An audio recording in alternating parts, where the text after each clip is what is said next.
Salut, je m'appelle Maël, je suis étudiant en kiné, en deuxième année de kiné, et j'ai travaillé pendant les 3 derniers étés à la SAD HAD en tant qu'auxiliaire de vie. Alors comment j'ai découvert la SAD? En fait, j'étais en première année de médecine quand je me suis dit, ce serait bien que je trouve un travail pour cet été, histoire d'aider un peu mes parents à payer mes études. Et donc je suis allé au forum des jobs d'été, au mois de mars si je ne me trompe pas. Et c'est là-bas qu'en fait je suis rentré en contact avec la SAD, que j'ai déposé mon CV et qu'après, suite à ça, ils m'ont embauché et que j'ai travaillé pour eux. Il faut savoir que le métier d'auxiliaire de vie, c'est un métier qui est très complet. On fait principalement du ménage et des courses, mais on va aussi avoir toute une partie sur l'aide à la personne en tant que telle, donc notamment sur le déshabillage ou l'habillage pour le coucher ou le lever. On va aussi avoir une partie d'aide à la toilette ou d'aide à la douche même parfois. On va aussi avoir un rôle sur les repas. Donc il y a beaucoup de personnes qui ont des livraisons de repas à domicile. Et dans ce cas-là, il s'agit simplement de préparer le repas, de le faire réchauffer. Mais parfois, il y a des personnes qui n'ont pas de livraison de repas. Et dans ce cas-là, on fait véritablement la cuisine pour ces gens.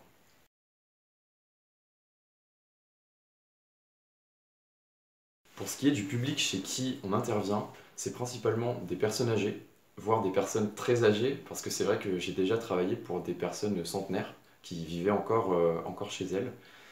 Et après, il y a aussi des personnes plus jeunes parfois, mais souvent c'est des personnes qui ont des handicaps soit physiques sur un petit temps, par exemple une personne qui va se faire une entorse de cheville et qui ne peut plus faire le ménage chez elle va avoir des aides de par sa mutuelle, un certain nombre d'heures dédiées à ça, et dans ce cas-là on intervient chez ces gens sur une très courte période.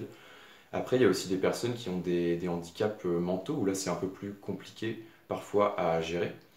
Et même chez les personnes âgées, souvent c'est des personnes qui peuvent avoir aussi plusieurs pathologies plus ou moins graves et donc plus ou moins handicapantes.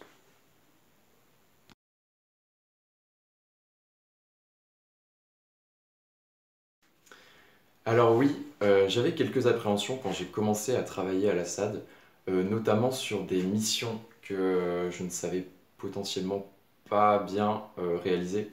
Par exemple, faire une machine à laver ou faire du repassage, c'est des choses que je ne faisais jamais quand j'étais chez moi, c'était plutôt ma maman qui faisait ça. Et d'ailleurs, c'est finalement ma maman qui m'a appris, qui m'a vraiment appris à ce moment-là à faire une machine, à faire du repassage correctement pour que après je puisse le faire correctement chez les gens. Une autre appréhension que j'avais, c'était pour les toilettes intimes notamment, les douches. C'est pas quelque chose d'anodin quand on fait ça pour la première fois, mais finalement ça se passe assez naturellement.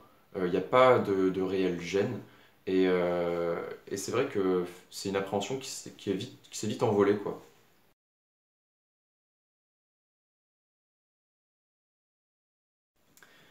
La chose que j'ai le plus aimé, c'est en fait de rencontrer des gens et de créer un lien avec ces personnes. Parce qu'il y a des personnes que je voyais tous les jours et même plusieurs fois par jour.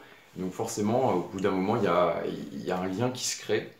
Et, euh, et c'est quelque chose que j'affectionnais particulièrement parce que c'est plus agréable de travailler avec des personnes qu'on aime et avec qui on a créé un lien que de travailler avec des personnes qu'on ignore et avec qui on ne parle pas.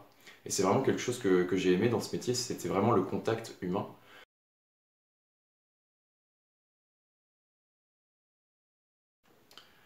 Ce que j'ai le moins aimé, c'est vraiment les changements de planning un peu intempestifs. Parce que c'est vrai que ça arrivait très régulièrement qu'on m'appelle pour me dire qu'une personne avait décommandé son intervention, ou alors pour me rajouter une intervention par exemple le soir. Mais en même temps, moi j'étais là que pour l'été, et j'étais là aussi surtout pour travailler. Donc en général, quand on me donnait des interventions supplémentaires, je me plaignais pas. Et au contraire, j'étais plutôt content. Alors d'un point de vue personnel, travailler à la SAD, ça m'a vraiment apporté ce côté relationnel, surtout avec les personnes âgées. Et ça m'a aussi apporté beaucoup de compétences finalement en amont de mes études de kiné, parce que j'ai fait ça entre mes 2 premières années de médecine, parce que j'en ai fait deux.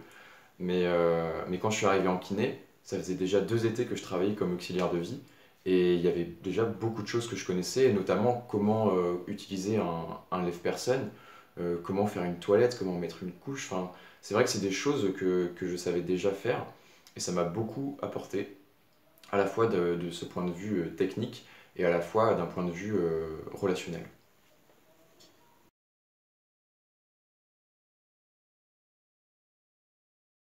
Alors oui, le métier d'auxiliaire de vie, c'est pas un métier facile, mais en même temps, si j'ai un conseil à te donner, ce serait juste d'essayer de te lancer, parce que tu pourras pas savoir si c'est un métier qui te convient avant de l'avoir essayé, d'autant plus qu'il y a vraiment un panel assez large d'interventions que tu peux réaliser.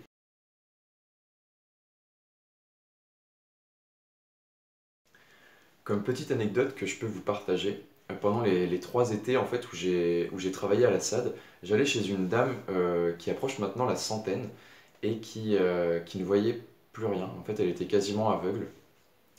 Mais par contre, ce qui était assez impressionnant chez cette dame, c'est qu'elle avait vraiment toute sa tête.